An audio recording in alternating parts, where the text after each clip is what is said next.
thinks that automatically he just gets the equal privileges of his 14-year-old brother.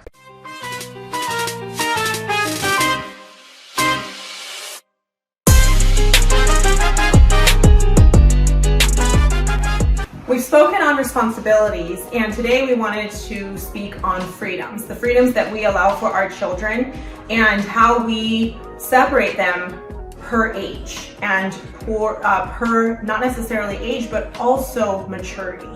Yeah, it's really important when you are discussing freedoms that they're age appropriate.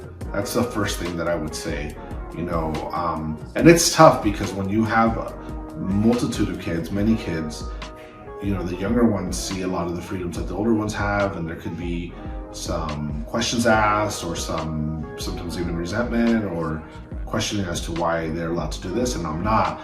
But always, you don't parent, we don't parent for the comfort of our kids. We parent with the future in mind. What kind of adults are they going to be? What kind of young men and women are they going to grow into? Like, that's important to us because there are too many out there that I'm just like, you might be 20, but you act like you're 10, and I don't want that ever said of my kids.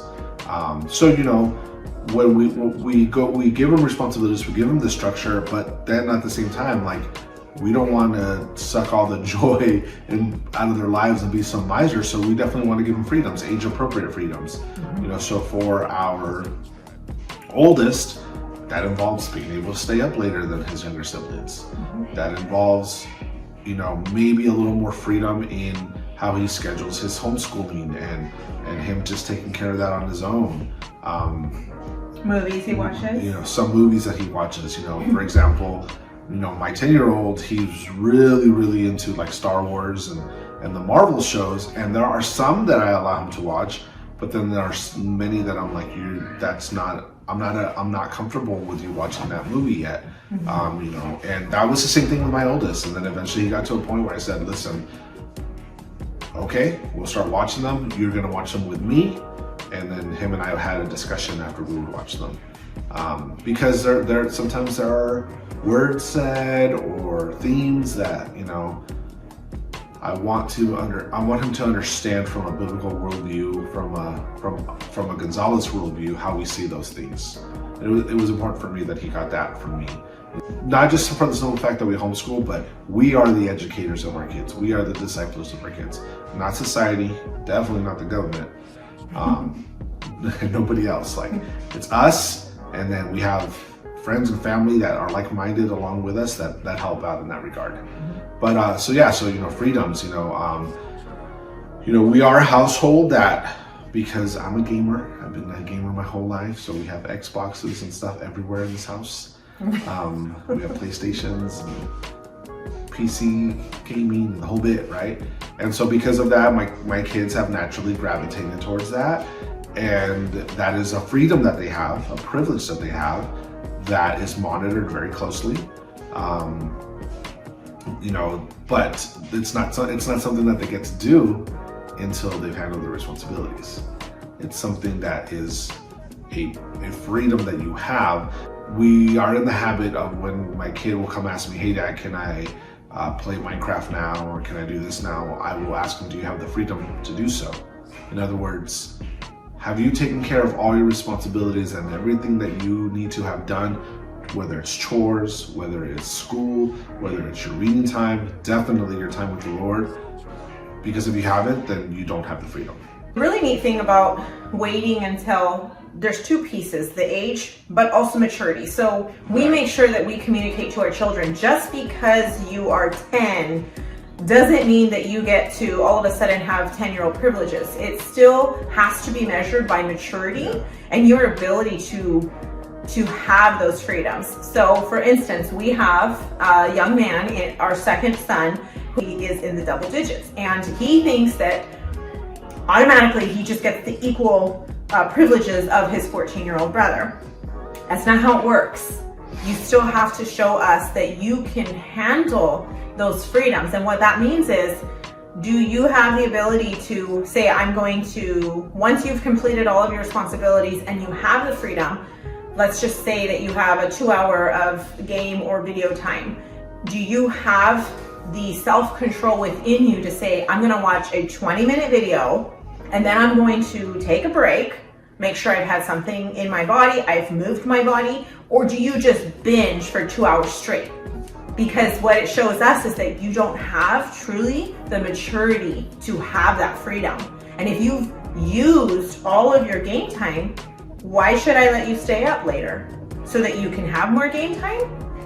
You haven't necessarily earned that extra time. And just because you're 10 doesn't mean that it automatically allows you that freedom. A big one too before with my oldest was he thought that once he hit 13, and he's 14 now, but once he hit 13, he'd be able to watch any PG-13 movie. And I'm like, no, that is not how that works. You know, there are a lot of PG-13 movies that I won't even watch. That's correct. But there are, you know, and so there are things, it is age-based to a degree, but it's also maturity-based. And that is going to be something that you're going to have to, you know, evaluate for your own kids and agree on definitely have conversations. And you know, because there was times I think when my wife would be like, well, Cameron wants to do this, and I'm like, I'm not comfortable with him doing that yet, or vice versa, you know? With the gaming thing, it took us time.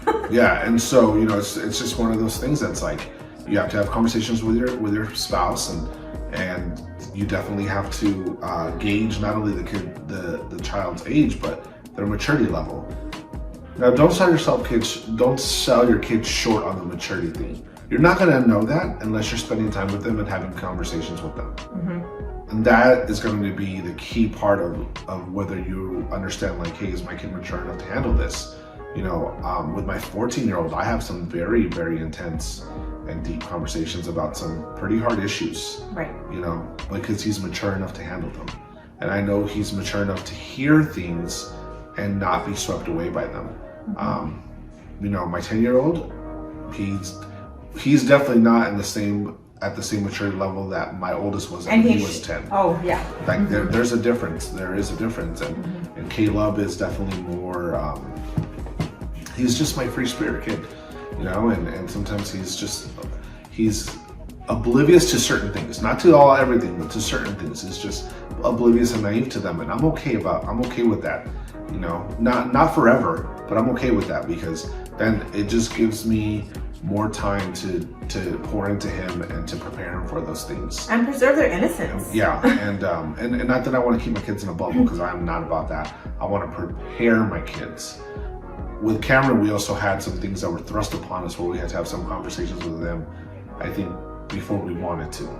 With Caleb, we have a little more time, and we have a little more of the way we want to handle it. With Cameron, it was like, we have to have this conversation. It's just this is what the timing has called for. It just was what it was. So anyway, all to say, you know, with freedoms, it's like you gauge that by your kids, you gauge that by their temperament, you gauge that by their reaction. If you give your kid a freedom and then when you say, okay, time's up, they throw a tantrum, they don't need to be having that freedom. Mm-hmm. You know, if at least in our household. Right. If it's okay, it's bedtime now, and meltdowns are occurring every single time, then we always reevaluate. Like, I don't think they would be doing that, or maybe that's not something. Or a big one is if they're doing something, and mom says, "Hey, we need to get going," or whatever, and they have a meltdown at that time, that freedom is lost. Yeah, you don't get to continue that freedom until you have earned it back or shown us that you can carry the responsibility, starting with being respectful towards us and to those who are giving instruction at the time. But this topic was important for us, because honestly, to me, it's heartbreaking. I see so many kids out there on two ends of the spectrum. One, they don't have any freedoms, and they might be like 12 years old and they still get treated like they're 5. Mm. And I can see the exasperation it causes and stuff. And you know, I'm never going to step on any parent's toes, but I also feel for the kids, because you know, I understand like certain things. It's like, what's the big deal with that, you know? And at the end of the day, part of me I've seen so many kids like this when I've been in youth ministry and different things, that as soon as they are out of the house and they get a little bit of freedom, many of them go crazy. They go wild with it, right? You know, and then there's the other end of the spectrum where I see kids that have like every freedom in the world, you know, And I see little kids playing Grand Theft Auto, and little kids watching movies or shows. Like I remember going to a movie once with my brother, and it was a comedy that like for an adult was fine, but like not for a 6-year-old that was sitting there with his mom. And I'm just like, why is your kid in here?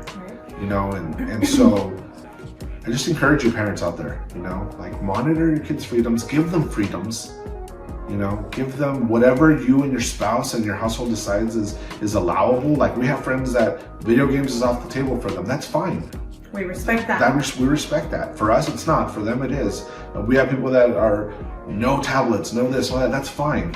But then allow them to have the freedoms in the areas that you do allow in your household, and work with that with them, and obviously make it age appropriate, and monitor their maturity levels, and allow your kids to have those things so that way they don't feel confined or.